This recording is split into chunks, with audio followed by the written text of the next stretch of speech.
Hi everybody and very welcome to Mentour and my summer paradise here in northern Sweden. Today I have a real treat for you guys. I will be interviewing one of the real heroes of the aviation world. A pilot who has been shot through the head and lost his eye yet continued to fly, which he's going to tell you all about, by the way. He's also managed to land an airliner without any engine power. I'm talking of course of the legendary Carlos Dardano, and here comes my interview with him. Stay tuned. First of all, Captain Carlos Dardano, it is a pleasure to have you here on the Mentor Pilot YouTube channel. Thank you very much for taking your time to come in and talk to me. Well, thank you. The pleasure is mine, and thank you for having me. What stuck out to me, obviously, was how you lost your eye and how you retained your medical and how you could continue to fly after having losing your eye. So do you want to tell me the story about how you lost your eye? Yeah, this is what happened. I went into TACA and started flying as a flying engineer. The problem was that I didn't get to fly at all in those days. Okay. So I started, and they start training me for the Electra, flying engineer position on the cargo Electra. Worse, okay? Can you imagine me studying all that Electra and flying engineer, and you had to be flying with those guys. At that time, they were, Captain was an American guy and the co-pilot an American guy, and we were sitting on the jump seat. No, on the flying engineer, on the Electra. So we were training for the Electra, and we fly the 737. I got kind of like, I want to continue flying. But that time I already had bought my first airplane that was a Mooney N20C model. And because all the issues that started going on in the country with the guerrilla fightings and all that, the air taxi business started picking up. So I put my airplane into this company to fly some taxi business. So that was the way that I lost my eye, because that day I was off from the airline and I was coming to this place, and I was supposed to do a taxi from El Salvador to Tegucigalpa. And that day I came early, and they say, well, there is this flight just to take these people. That was 25 minutes away from the city. And when we got out of the airplane, nobody was on the runway. And I say, I don't like this. Then I told the people, say, let's put everything back in the airplane and let's take off, overfly the campamento where the office were and all that, that it was like 2 or 3 miles away from the runway, and wait for the people from there, security and all that, to come back and be here at the runway. And then we land and you stay here and I leave. On this airplane was a little Arrow, Piper Arrow, low-wing airplane. So I started getting into the cockpit. When I was getting ready to go into the cockpit, the lady told me if his son can go pee. I say, oh yeah, okay, go ahead, do it. So I put my arms and my face this way over the top of the fuselage. Okay, here's the way to go into the cabin. And I was just waiting like that. And I looked at the clock, and it looks 2 minutes to 8. So I say, okay, let's go. When I say, okay, let's go, and I turn my face, the bullet just went through my face. Oh, my God. Okay? With no any arbitration or nothing. And when I turn around and I say, okay, let's go, the bullet went through my face. So that got me over the wind, blew me up, and I land by the fuel cup of the fuel tank on the wing, and big hit, and a little, no noise, but a little like a horn, beep, like that, looking black on the how hard was the hit. So I lay down there and there is what they say, when you're going to die, everything comes to your memory so fast, and you see your life going through there very fast and all that. Start thinking what to do. Yeah. If I start running, if I try to crack the engine and take off out of there. If I got my gun out, I start fighting with these guys, and I didn't have any gun at all. So, what to do? Yeah. Okay. And I remember I look at my glasses. This side of the glass was blew up, and so I just decided to go into the airplane again. So I jumped. I grabbed into the airplane and start cranking the airplane. Just put the master on, yeah, and start cranking there. I never saw the rest of the people, what had happened with them, but by the time I took off, they were already in the cockpit, okay? Yeah, I never imagine so, yeah. I never invited them really to come in, but they were there. They put 5 bullets through the airplane. But somehow, the angle of this guy that he was trying to kill us didn't have a right angle to shoot us on the cabin. He put some bullets through the wind and hit the engine, and some on the baggage compartment. I start cranking the engine, and I saw the fuel flow on the engine because I had the mixture on, the power level in the back. And finally, at the last moment, the engine went whoop, whoop, whoop, and start. When I got the engine started, I already was sitting there. And believe me, I never forgot that. I never even wait for the engine finish start. I just put the mixture on, and I was on my takeoff roll already. Okay. But this is interesting from because this is obviously a hugely critical moment, and it's easy to panic in situations like that. But you were still as much there so that you could diagnose how the engine was doing, and that you had to do this, otherwise the engine wouldn't start. So you were very clear, even though you had essentially a bullet through your head. After that, I started the takeoff roll. Okay. Like I say, this couple were there because these guys were a couple of young guys, 40s, with a young kid, 6 years old, 35, 40s. Yeah. And also, I took off and I stayed low. The lowest I can stay, I stay. And start getting in between trees and all that, getting away from there. Yeah. I say, if this guy can shoot me on the ground, they can shoot me on the air, So I tried to not be on their side, on their fire side. So I start climbing like probably 2 or 3 miles away from the runway, because when I took off, I just got the gear up, start flying the airplane, and like I say, I went in between some low level flying until I got far away so I cannot get hit by somebody. Yeah. So we were climbing, and the lady told the guy that I was hurt when we leveled off, radio in and telling them that I've been shot, that I'm flying back, and that I need some emergency equipment when I land. What did the air traffic controller say when you radioed in that you've been shot and you were coming in for approach? Oh, they say, okay, we're going to have the helicopter ready and the ambulance ready. And like I say, at those times, we start having a lot of traffic between cities here, and there were like 5 or 6 more airplanes on the air taking passengers from Ilopango Airport to this other city. Everybody start coming in the frequency and say, "How you doing? Hey, are you okay?" And then Yeah. But that time I didn't know how bad I was.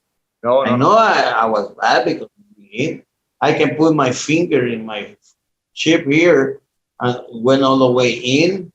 All the blood really bad. I was turning red. You are not going to be able to land this airplane and I say, don't worry, stay calm. I will do it. I'm feeling okay.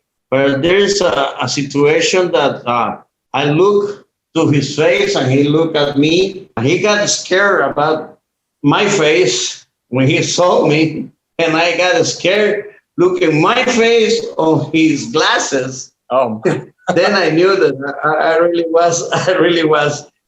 really big. Okay. So now you're coming in with this passenger who thinks that you're not going to be able to land. But does he want to try to what? But you're going to teach him how He did. He did. He grabbed the controls. Yeah. And he was getting really excited. And I say, hey, listen, don't do that because I need all the cam here to get to the airport and land the airplane, because slow down, relax, we're going to make it. Yeah. Okay, we were 5 minutes from the airport, but when that happened, I land the airplane, taxi in, and I let them go out of the airplane first. And that was another fun thing because everybody that saw me when I was getting out of the airplane started getting, and you can see all the faces saying, you're really bad, Yeah. So you were thinking about how you had lost your medical, that you wouldn't be able to fly. Yeah. That was really what really scared me. Let's put it that way.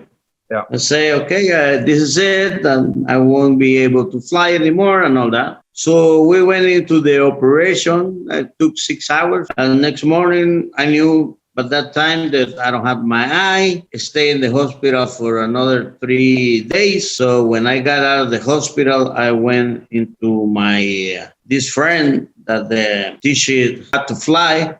And I say, okay, let's go fly. And he say, what? I say, let's go fly. I need to fly my airplane because I don't want nobody to take away my license. So I flew from there over to here, and I'm going to do my flying today. So nobody can tell me anything that you need the exam or you need something to do. So I jump in my airplane and I taxi out, and I flew a little bit, and then I overshot the low pass by the tower, and I did a roll on the Mooney, and I landed. And I say, okay, now nobody can tell me no, I cannot fly, So after that, I just went into the process of just settle down. The eye was really bad because the bullet blew all my chip inside. So I got all this blew up. So this prosthesis was kind of like if I turn around too fast, the prosthesis went out. And I start, it was like a really accommodation to that. As always, you gotta continue, you gotta be strong, you gotta say, okay, get over, physically, because everybody look at you with one eye, and emotionally saying I have to do it, but I got a good support from the company. The guys in the company told me that don't worry about it. If you cannot fly, you can continue working with us on the operational side of the company, and so on, so on. Yeah. But after that, the guy in New Orleans, that was Captain Don Scott. He was the director of operation in the United States for our company, and also the Capitan Silva, that he was one of the senior guys in the company. They lent me a lot of support, and we went into the FAA and that all the paperwork there. 3 months there after that, I got my medical certification with the special purpose certificate out of the United States, that with no limitation at all. And that's amazing. That was because your company basically came in and vouched for you and said, like, we've checked out. Yeah. This Captain Scott, he used to know all the people in the FAA, and I went to three medical exams in New Orleans, and then a couple of check rides in the airplane with the FAA guys. Took me flying, and after that they signed the paperwork, and they say you can go ahead and continue flying. It's incredible. It's an incredible story. It's worthy of a movie in itself. And we haven't even started talking about the actual flight of TACA 110. Okay, so you take off from Belize, and then you start towards New Orleans. Let me know, like, how was the flight? How was the feeling amongst passengers, crew? Beautiful flight, beautiful weather, and everybody happy about it. And so this Nicho come in and say, "Hey, Captain, you let me call and invite some of the passengers to visit the cockpit so they can see the cockpit, how nice it is and how good it is, and all this new technology." So I say, "Yeah, okay, let's do it." That was a lot of fun. So, ladies and gentlemen, this is the first officer talking from the cockpit, and the permission of the captain, we invite you to come and see and take some pictures. So we spent some time, and everybody came in. 36 passengers. It wasn't that bad, So I make a joke to them because we say this is the latest technology and all that, and the trip they got to do it on a bus to the airport because we didn't land at the airport on the best airplane ever had been made. Yeah, but see, that's why I try never to say those things at all. Like, it's like if I flew with the first officer yesterday, and he's like, "Today is going to be an easy day," and I was like, "No, don't even say." Yeah. Be careful what you say. Yeah. And the slogan of the company used to say, "You fly on TACA," like a movie picture like that. It used to. So everybody was joking about that. This is a kind of like a bad movie, exciting movie or whatever it is. Like your experience in TACA flying is like going to the movie. Something like that was what the slogan of the company. Okay, so you were pilot flying on the flight, yeah? Yeah. I was the one monitoring, and then you had Arturo in the back doing monitoring of the Arturo in the back. He used to be the check ride, the instructor for the airplane. He said, "Well, I'm going over there. I'm going to check you guys and see how you're doing, okay?" But he wasn't on an official flight, really. Okay. So okay. And there was another captain there that he was in the cockpit when this happened, but he was just standing there behind the jump seat. Okay. So because he was a passenger also. Okay. So right. So you're finding yourself at 30,000 feet, and you're preparing for the approach in towards New Orleans. When did you start to see that there was some thunderstorm activity ahead of you? When we were getting ready to start the descent, so coming into the descent, we saw a line of thunderstorms between this place and New Orleans. So we start requesting deviation to the east, to the east, and getting around the thunderstorm. That it was a funny thing because they never told us the strong thunderstorms and all that they were building. The information behind their desk or something like that happened. And this is part of the investigation, why we never were told of the potential thunderstorms and all that. Yeah. But anyway, he say the control say, "Okay, TACA 110, you clear for descent, and whenever you clear to New Orleans," and so on. But anyway, like I was around these buildings, this built thunderstorm. And look to the radar. I mean, this is a really, really good radar and all that. But that was a brand new radar. That was a brand new day. That was the first time we touched the radar, and nobody has told us how to use it. Matter of fact, it was the first one of colors because we used to have just the green ones. True. Okay. It's the first time you see a color screen of weather radar. Color screen. When we were around those cumulus, the bigger one, the really big one was in the back of that one. So by the time we got there, just coming in between the clouds and going down, I had the NTIs put on. And when I decided to go in between those Charlie Bravos, I called the guys in the back and I say, "Hey guys, sit down because we probably get some turbulence." And that saved life, I guess, because if they been no sit when that happened, they probably break their something, I mean, that's so bad. So we got up to 3 G's bumping in the airplane from the turbulence. That was really bad. severe. And when we were there, I slowed the speed down to 250 also on the descent. But the time we turned around and we got, let's say, on the backside of the Charlie Bravo that I was there, we start getting some rain and start getting really bad rain. And has a magic, the screen of the radar turns magenta. Yeah. But guess what? We didn't know what was that. I said, what's wrong with this radar? It turned magenta.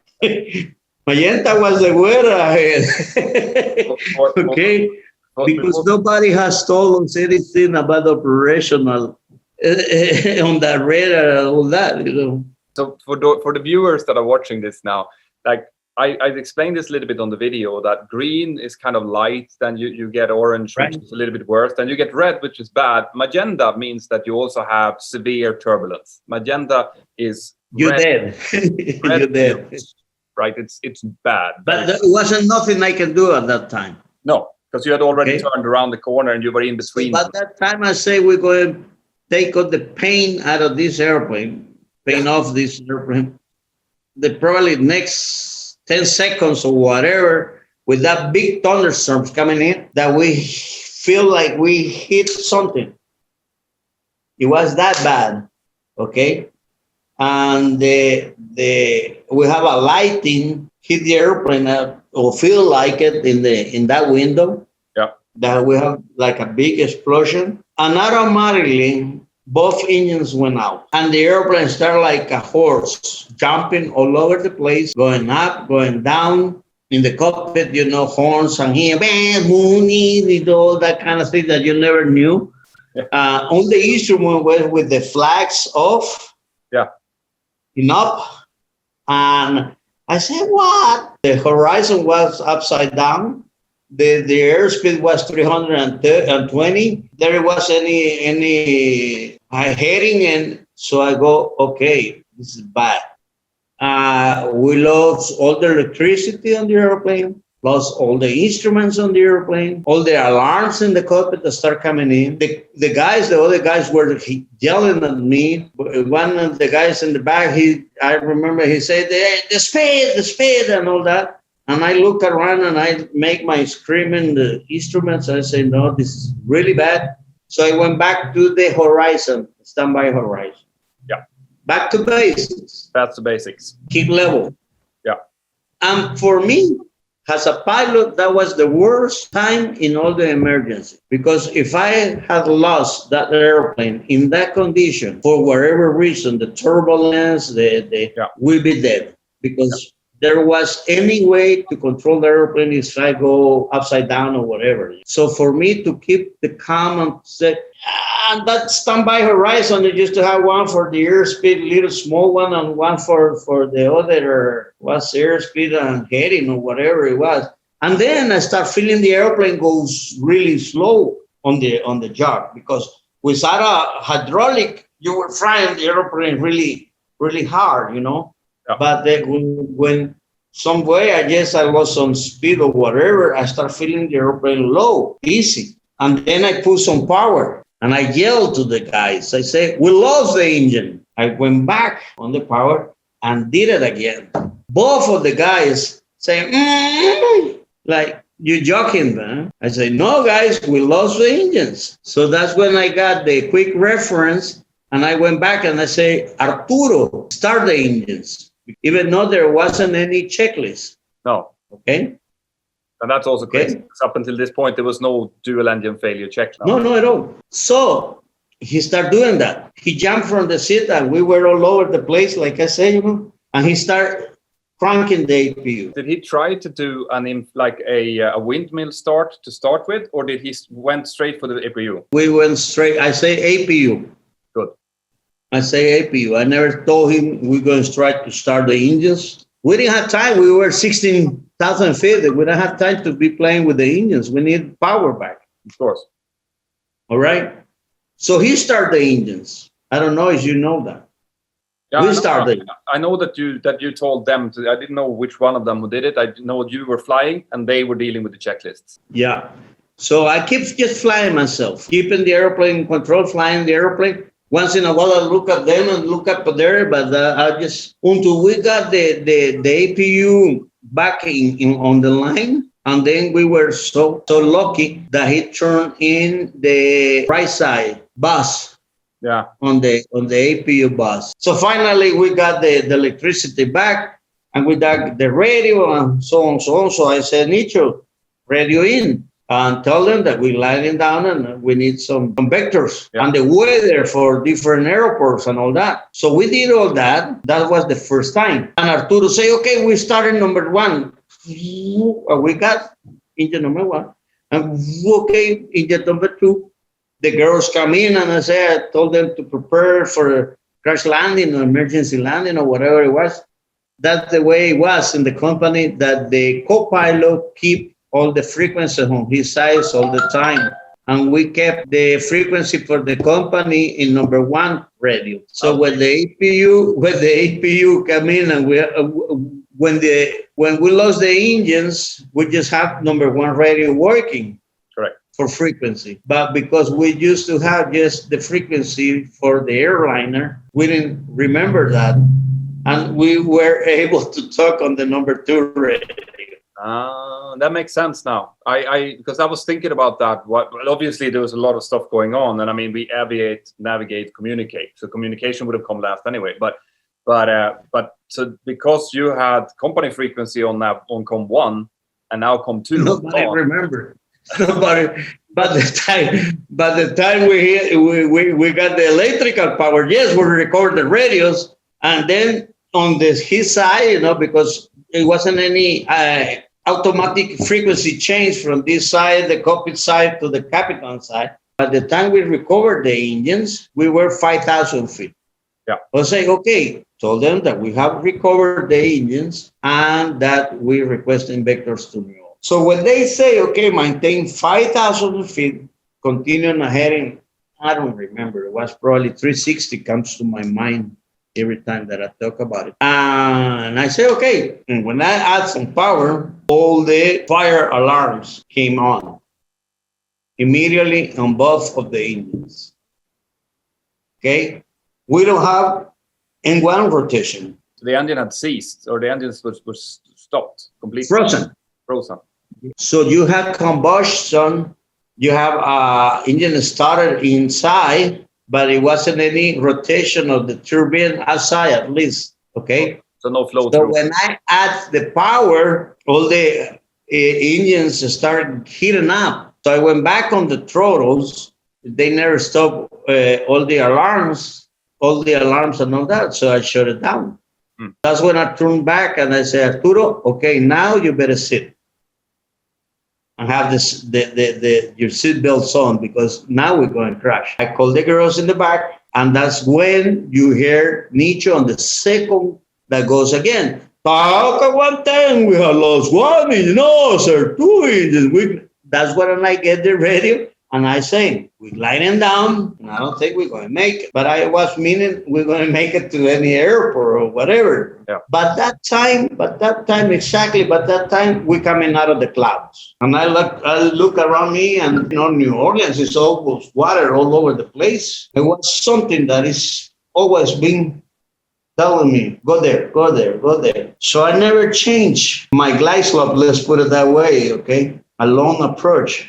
I don't know if you believe in God or whatever, but that day when I was in the middle of when everything first happened, when we were in the thunderstorm and we lost all the instruments and all that, I just closed my eyes and say, God, please help me and let me see where I'm going to crash. That was all that I needed, let me see where is this thing going. And something is on you that you don't get scared and you don't get into panic. So when I saw the ground and I was gliding and I start pulling back and I put my glide speed and all that, I got for some reason I saw that little canal. It was, I don't know, 10 miles, 15 miles away from where we were. And I said, okay, there, we're going there. And something was pulling me to that place. And that's when the miracle happened, because when we finished the glide, we never changed the course. We never changed the glide radio on the airplane. Never. Until nature told me, hey, we can land there. So I just had to move to this side, make a little, and land. And that's interesting. Was it like, was the levee that you ultimately landed on, that was a little bit closer than what you had originally maintained, wasn't it? So you ended up a little bit high in order to get into the... Well, let's say that it were parallel to, but on the canal I have the canal, but it was a bridge at the end. Okay. And on the canal, I knew I was going to use 5 on the flaps, gear up, and I knew that I just need to grease it in, in the water. Yes. But the time that Nicho told me, then I had to get the landing gear out, get it slow down, flap full, and try to not land on the runway, land on the taxiway. Let's put it that way. Correct. Okay. Yeah. And I mean, obviously the parallels here to the Gimli glider and what those guys did when they came in, and they also did a side slip in order to lose altitude. That I think a lot of people react to that when they hear it. It's like, oh, he side slipped as well.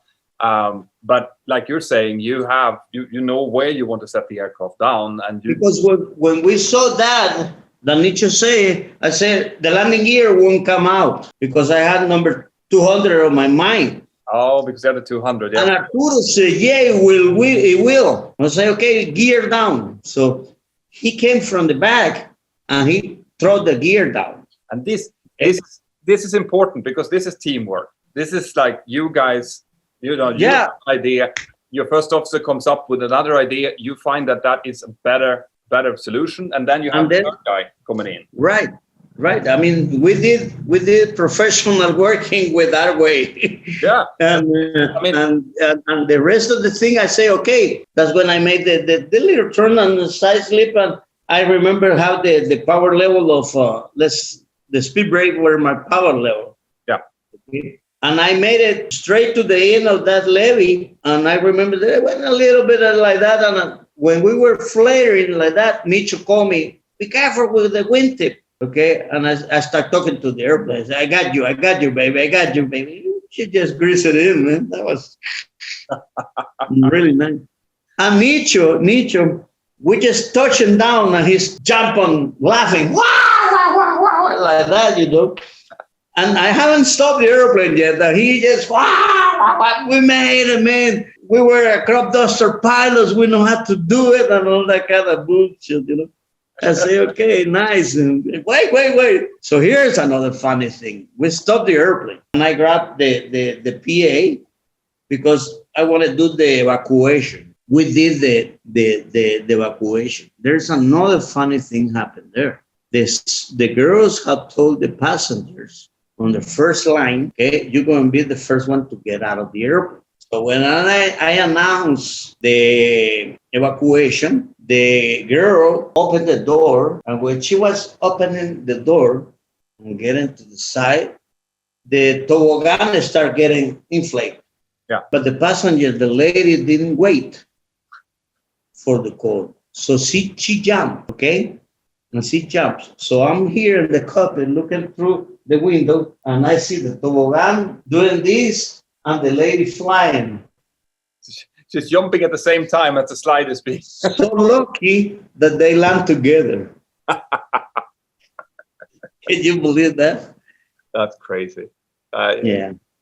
But I mean, understandable as well. I mean, I'm guessing that most people just wanted to get out at that point. Yeah, but I guess the lady never saw or never wait for the call.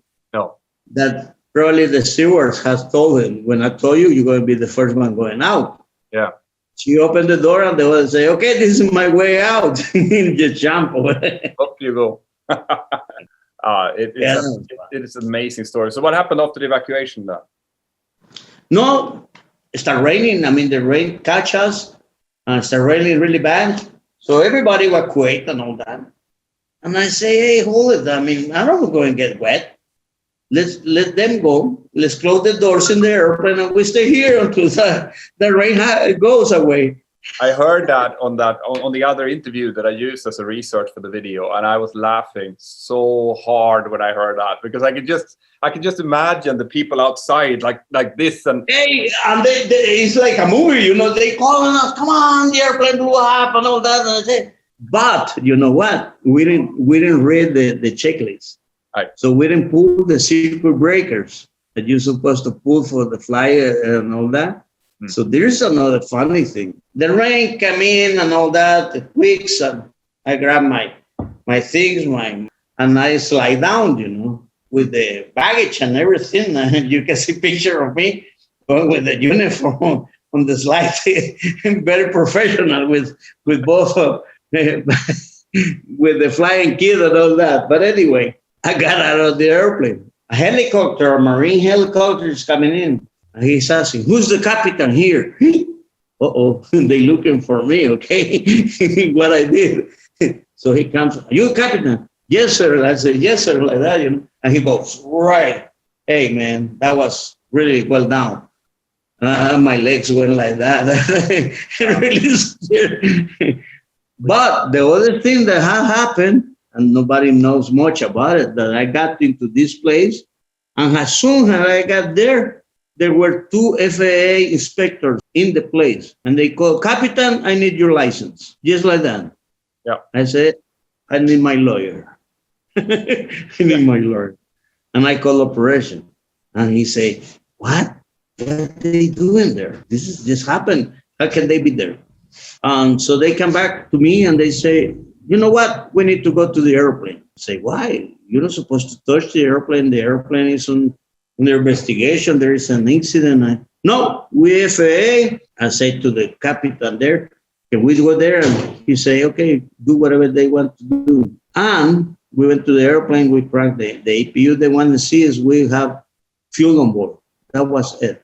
Of course. Because they told me you lost, you run out of fuel, and that's why you had to make this. And that's why we lost half of the flight recorder. The last minutes where you can hear them, but the first 20 minutes, because they make me start the APU, we haven't done the checklist of pulling the breakers and all that. Yeah.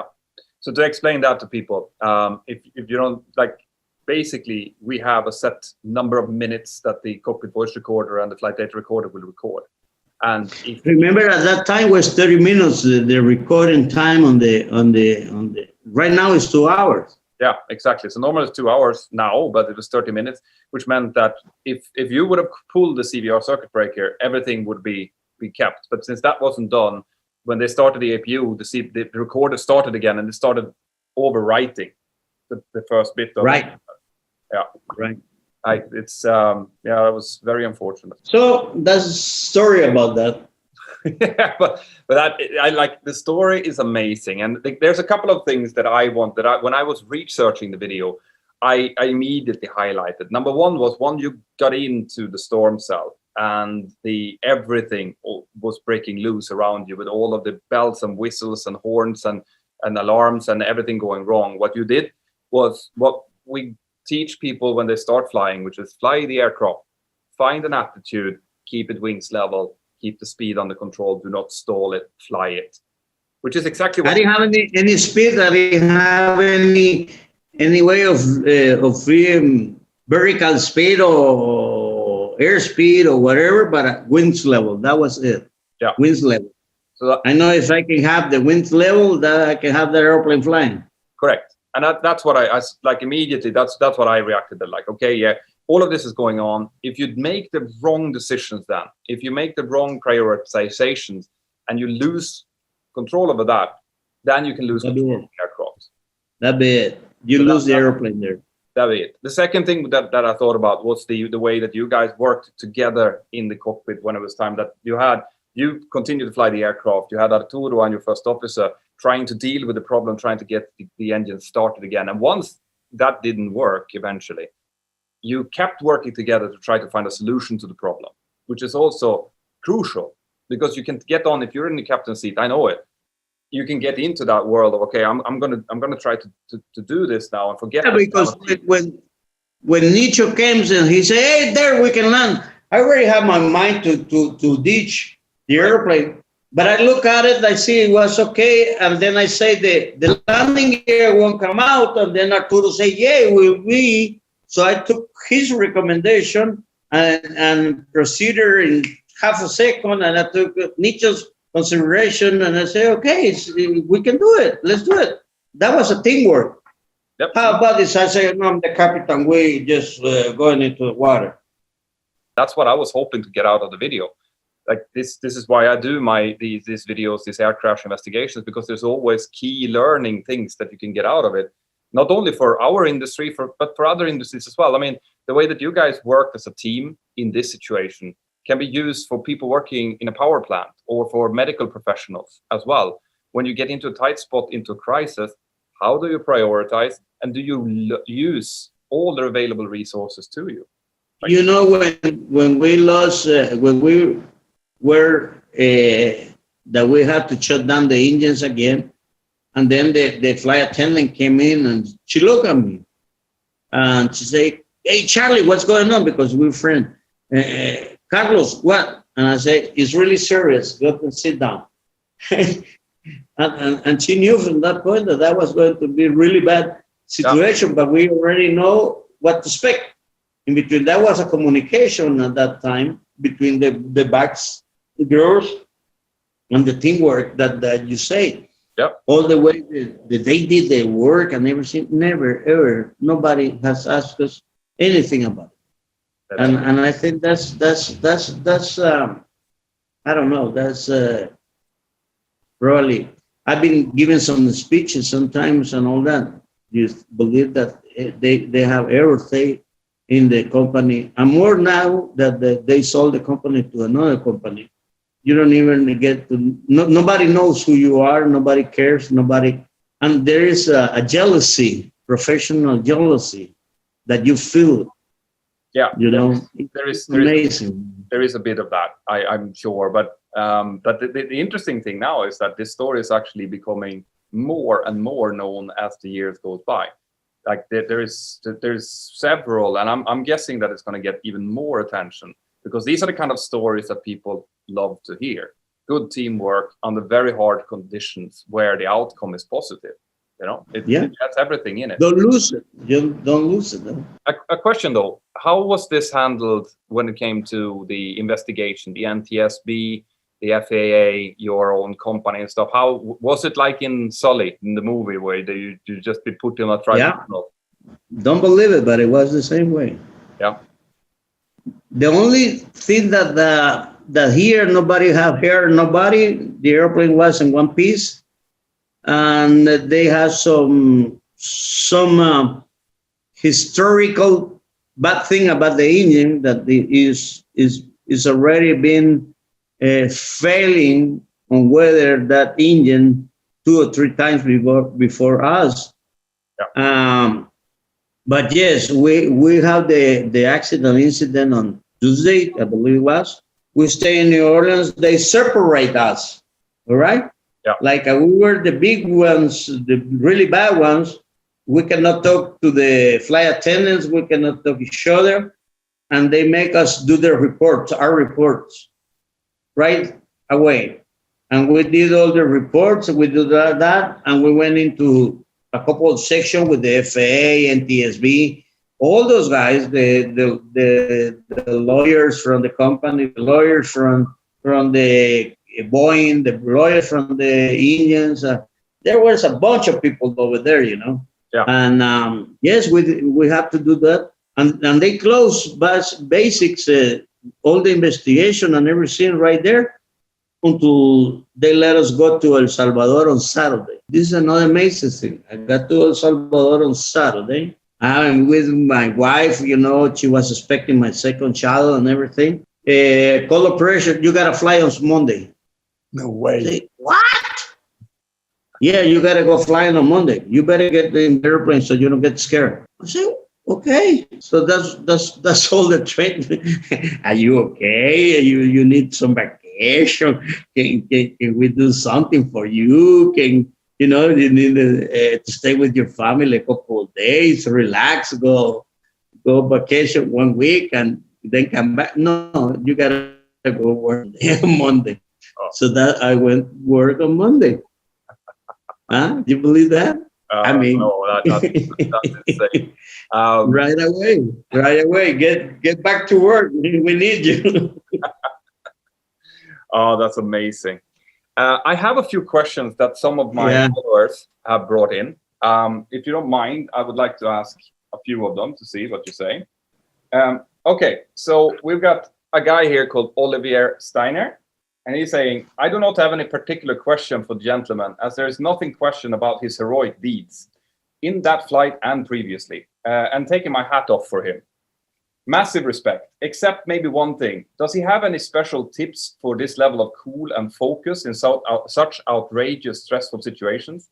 Something many people could learn from in everyday situations. Like, how do you keep your cool, basically? Well, I don't know if you have tips for. It's a natural kind of thing that happened, because when I got shot, even though I was getting ready to die, because I knew they can come and be close to the airplane and just come in the cockpit and shut us down. And, I didn't know how many they were and where were they. Yeah. And if it's in a moment, I will have this guy just put a bullet through our head or whatever. I don't know. If you have a tip, just like I told my students and all my flying and all that, first of all, relax. Take a brief breath. Human bodies, when you are in some kind of fight or some kind of emergency or something, you lose your ability. Somebody say by 70% or whatever, It's so I just told everybody, just relax. First of all, relax. And you notice that when you teaching people how to do a feather engine on the airplane, first of all, realize what kind of fail you have in the engine. From the beginning, I took some karate lessons, all my juventud, from 12 years old until I was 25. And part of when you fighting is that you have to really get the relax and the controlling of your body and of your mind. When you're fighting with your wife, you have to have control too, Especially that. That's the word. That's the word. You better have a good control there. Stay under control. Stay controlled. That's the issue, really. It's hard. Yes, it's hard. Take a deep breath, concentrate, and think before acting. It's probably a good. Hi, Captain. My name's David. I can't believe that I get to ask you a question. How did your flight instructors react when they learned of your legendary landing? I'm currently in flight school myself, and I like to wonder how my flight instructor might one day talk about me. Thanks. Oh, yeah, they say, but since I've been flying from so long back, my flight instructor, he told me how to do the aerobatics and all that, but in the company, no comments. No feedback. No. I got comments from people like you. I got comments from all over the world. One time we were at Denver doing some training, and a couple of guys, 5 guys, if I recall it right, they come into the cafeteria and they say, "You Carlos Dardano?" I say, "Yes." What I did, And he said, "Hey, man, we just like to thank you for what you did, for what have come out of that. I think the commercial airliner business is safer because you guys got that out of the way, and all the things that we learned from that accident on making the checklist, doing the procedures, what the company did to the engines and all that, and have you done the emergency the way you did. My respect to you. We honor to know you. Hey, you can get there and you can have that almost every time. Sometimes you flying and passenger, hey, you're the one, Yeah. And I said, yes, I am. Can I take a picture? Yes. Yeah, we have better CFM 56 engines because of it. We have new checklists because of it. We have more the guidance for people who fly into heavy rain and into, well, at least until they had fixed the engines, there was some guidance coming out. So there were a lot of safety improvements that came out of this incident. You know, it's up to the point that I do have my flying school. I used to be a director of operation for the airline. I used to be check airman. I used to be ferry pilot. They put me out of all of those things with a new administration that came in another country. A really important thing that I want to ask you about, because I know that you've been working on a children's book about your life and what has, transpired, what has happened. Can you tell me a little bit about that project? Well, that project came in because this lady, Isabel Barrientos, just happened to know my story, and she put everything together and started looking for me, and finally we met each other, and she said, "Hey, Captain, I'd like to make this and this and that." And I say, "Okay, you think you can, have something?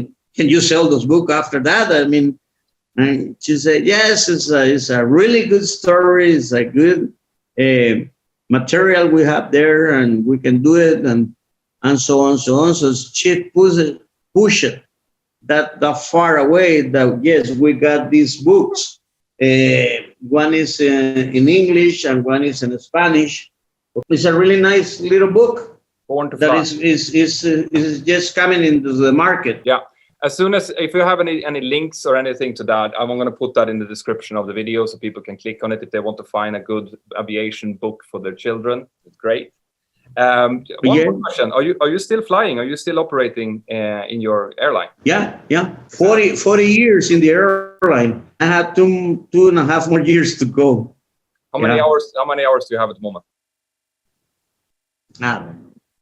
You know what? I never kept a tracking on that. Never, ever.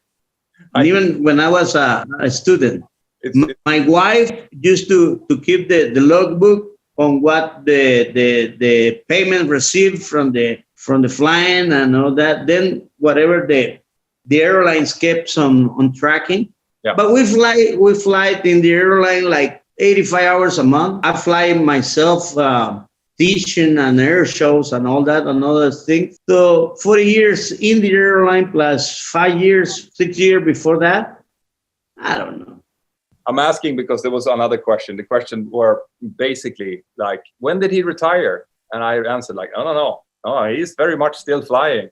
And you're flying with your son, if I'm not mistaken, as well. Yeah, sometimes, yeah, because he's co-pilot. That's cool. It's different. The Sully case, he probably got some money for retire. Yeah. I need to fly the rest of the days that I need to fly so I can barely made it. Is the company never ever gave me nothing at all. You need to get up. You need to so get up. We gotta go to 65. We gotta go to 65. I need to continue. Oh yeah, I will do it for free anyway. Oh yeah, I will keep flying the rest of my life. I'm not planning to leave the flying. Not at all. This is. Like I say, I dream with it, and I'm lucky that I have this work. I love what I'm doing.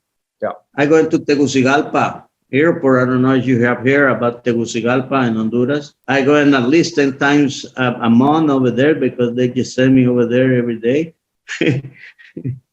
But hey, I like it. I love it. I mean, it's flying what I like.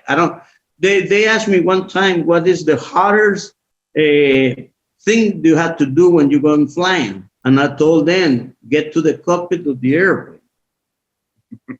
Deal with reports, deal with management, deal with all that kind of thing. When I jump in the airplane, I close the door. Hey, I start feeling good. I start feeling that this is right.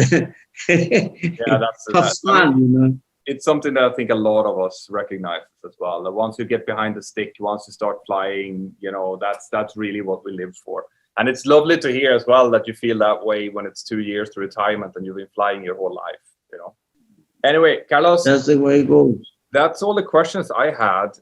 Do you have any tips for new pilots? Anything that you would like to get out there to the world?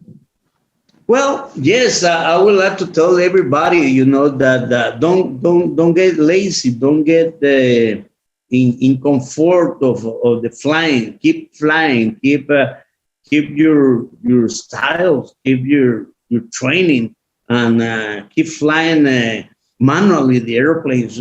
If they don't let you do it in the airline, try to do it somewhere else.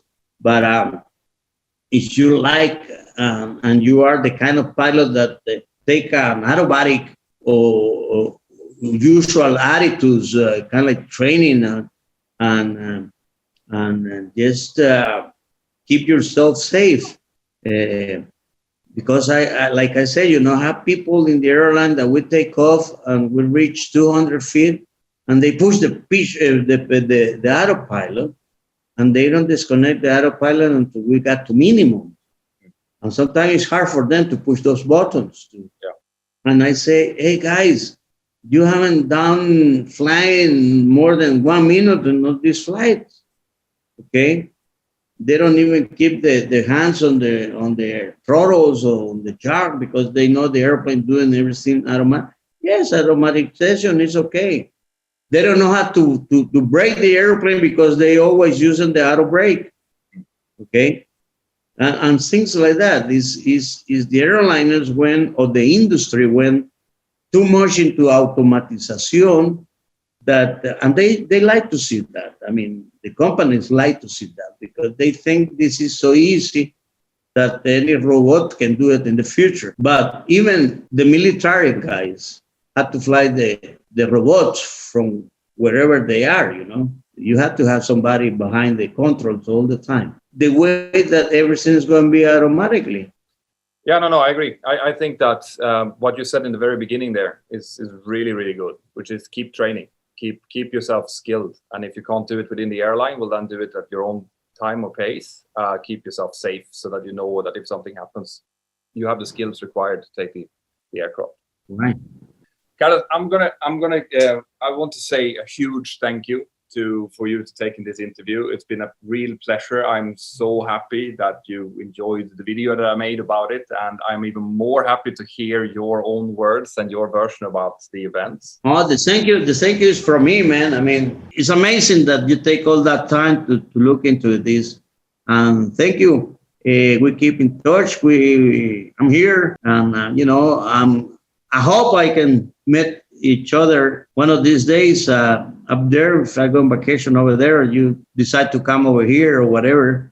If you're in, very nice to get to meet you in person. Absolutely. If you're in the Barcelona area, let me know. And if I'm ever even in Central America, I will definitely let you know.